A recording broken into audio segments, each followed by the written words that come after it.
Indonesia Channel. Oke guys, seperti biasa aku akan buat video reaction, dan video reaction aku kali ini adalah tentang bagaimana Indonesia menjadi kuasa besar ekonomi dunia. Dan ini videonya adalah daripada orang Malaysia ya guys. Ini adalah orang Malaysia yang memberi pendapat tentang bagaimana Indonesia ini menjadi kuasa besar dunia. Dan video ini aku dapat daripada YouTube APHD Channel, dan video ini sudah ada di YouTube sudah sekitar 1 tahun gitu kali ya guys. Ini yang aku lihat. Dan tanpa membuang masa, jom kita sama-sama tonton videonya guys bersama-sama. Seperti apa dan bagaimanakah Indonesia itu bisa menjadi kuasa besar dalam ekonomi dunia.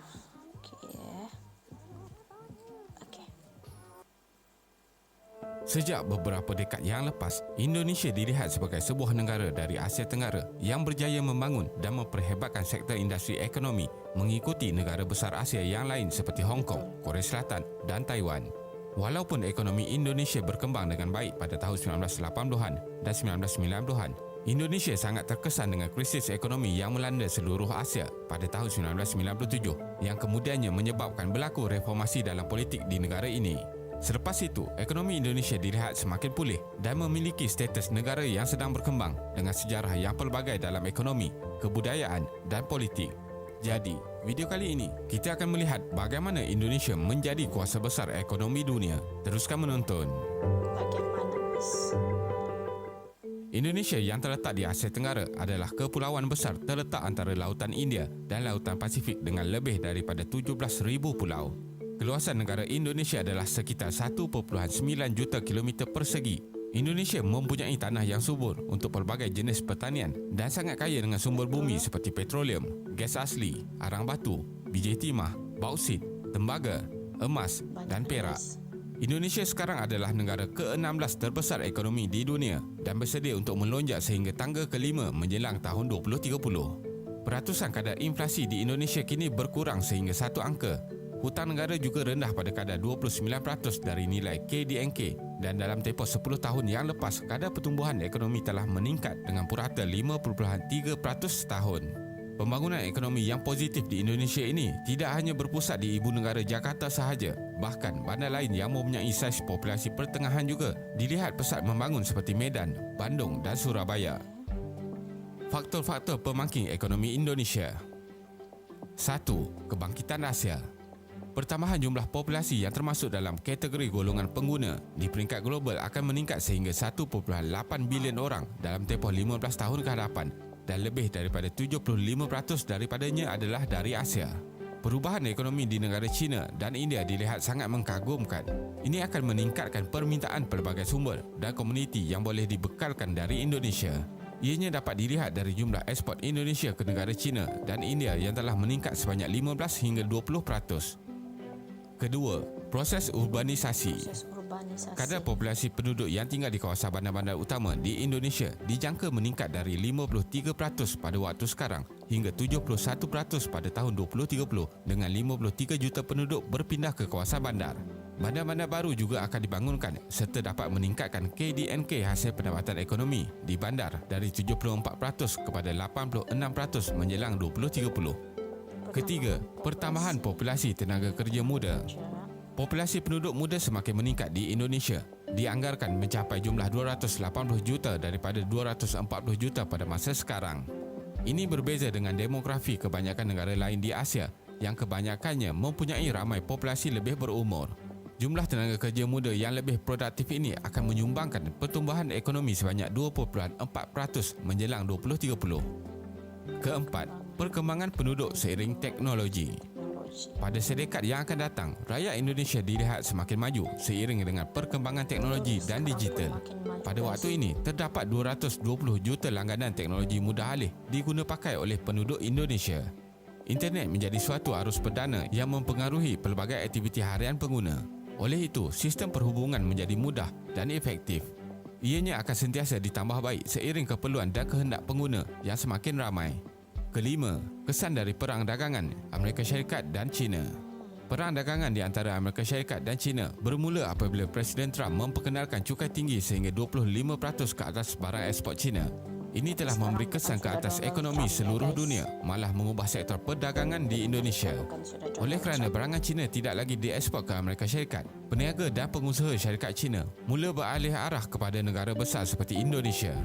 Mereka juga berminat untuk menjadikan Indonesia sebagai lokasi baru untuk penghasilan dan pengeluaran barang. Ini ditambah dengan pelbagai tawaran baik seperti sumber tenaga kerja yang ramai, pemberian insentif cukai oleh kerajaan, kestabilan politik dan ekonomi. Keenam, pembangunan infrastruktur di Indonesia. Kerajaan Indonesia telah membuat pelbagai pelan pembangunan infrastruktur dan meningkatkan perbelanjaan untuk sektor ini. Banyak syarikat dari luar yang berminat untuk memindahkan kilang-kilang, terutamanya dari China, akan melihat usaha kerajaan membangunkan infrastruktur utama sebagai faktor positif. Indonesia membelanjakan 11% daripada hasil ekonomi untuk menaik taraf infrastruktur dan akan menaikkan jumlah perbelanjaan ini sehingga 20%. Berita ini akan menarik minat ramai lagi pelabur dari luar seperti Eropah untuk datang ke Indonesia. Kesimpulannya, untuk Indonesia terus mencapai ekonomi yang mampan di masa hadapan, faktor peningkatan populasi kelas pertengahan harus disokong di samping mengurangkan taraf kemiskinan penduduk. Bilangan rakyat kelas pertengahan yang bertambah akan dapat menyokong produktiviti dan inovasi dengan dibantu taraf pendidikan yang lebih baik. Ini akan menjamin kekuatan ekonomi dari dalam negara dan juga mengurangkan kesan negatif dari faktor luaran yang dapat menjejaskan perkembangan ekonomi. Terima kasih kerana menonton dan jangan lupa subscribe. Jumpa lagi. Oke guys, itu dia videonya tadi. Jadi kalian yang belum subscribe, jangan lupa subscribe ya guys.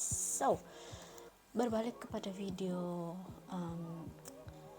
yang tadi itu guys. Ini videonya sudah sekitar setahun begitu. Jadi mungkin pertumbuhan ekonomi di Indonesia itu pada tahun ini mungkin sudah berubah. Aku ada terbaca satu sumber daripada Google yang pertumbuhan ekonomi Indonesia pada tahun 2021 itu ini adalah di tangga ke-7 selepas China dan ada beberapa buah negara lain guys. Jadi di Indonesia itu pertumbuhan ekonominya di tangga ke-7. Bayangkan guys, bagaimana cepatnya daripada tangga ke-16 pergi ke tangga ke-7 dalam perkembangan ekonomi guys. Sangat-sangat luar biasa Indonesia itu guys.